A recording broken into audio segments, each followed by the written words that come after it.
What if I told you that what's really making you gain weight isn't fat and it isn't carbohydrates?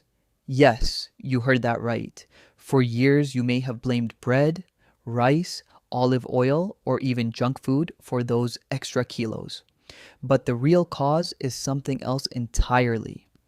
Something much quieter, yet just as powerful, is acting inside your body every single day. And it's a true deciding factor in whether you burn fat or store it. So before you cut out any more foods, before you demonize entire food groups, listen closely. Because today you're about to discover what actually controls your weight. Spoiler alert, it's not fat and it's not sugar. It's something far more subtle and unexpected. Ready to find out? You're watching Thriver After 50. Subscribe to unlock the secrets of a more conscious, healthier life. Get comfortable and take notes. Let's begin. What really controls your weight? For decades, we were told to avoid fat to stay slim. Then came low carb diets. Now, some even blame fruit. But the truth is, the problem isn't the food itself, it's how your body responds to it. Enter the star of this video, insulin. Insulin is a hormone produced by your pancreas. Its job is simple. When you eat, especially carbohydrates, your blood sugar rises. To prevent that sugar from damaging your cells, insulin steps in.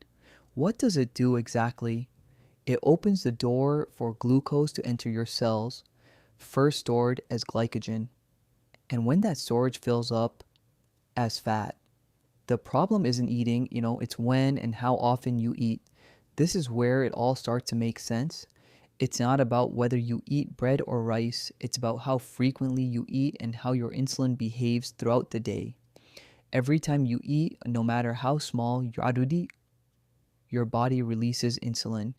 Even a handful of nuts or a latte, if you're constantly snacking, your body never leaves storage mode. It never enters fat burning mode. The result? Over time, you accumulate fat without even realizing it. Has this ever happened to you? Eating healthy, exercising, but still not losing weight? The issue might not be what you eat, but chronically elevated insulin. Before we get into how to break the high insulin cycle and which foods spike insulin the least, here's a quick ask. If this is making you think differently about how your body works, subscribe to Thriver After 50 right now. You'll find the kind of clear science-based info they don't tell you elsewhere. Hit like if you want more videos like this and share it with someone who can't figure out why they're not losing weight. Now, let's continue. How to break the high insulin cycle. So what can you do to break this cycle? The key is to let your insulin levels drop between meals. Two highly effective strategies. 1. Space out your meals. Avoid between meal snacking. Don't eat just because you're anxious or bored. Every meal should have a purpose and enough fuel to last until the next one. Remember, food's goal isn't pleasure, it's nourishment. 2. Allow physiological fast. You don't need 16 or 24 hours. Simply leave 4 to 6 hours between your main meals with no calories in between. That lets insulin return to low levels, and that's when your body can start using its own fat for energy. Also, by eating dinner early, you let your body enter a more effective state of repair, fat burning, and cellular regeneration overnight. Foods and habits that raise insulin less. Does this mean you have to avoid all carbs or fats? No. The problem isn't the nutrient, it's the insulin response it triggers. Here's a list of foods that raise insulin less, especially when combined properly. Leafy greens, spinach, arugula, chard, lean proteins, eggs, fish, meat, legumes, healthy fats, avocado, olive oil, nuts in moderation, whole fruits with a low glycemic index, blueberries, apple, pear. And most importantly, eat mindfully without anxiety. Stress also raises insulin. It's not just what you eat, but how you eat, when you eat, and how you feel while eating. Everything influences your body and its weight control mechanisms. Signs: your insulin is constantly elevated. Want to know if your insulin is chronically high? Here are typical signs. You struggle to lose weight even on a diet.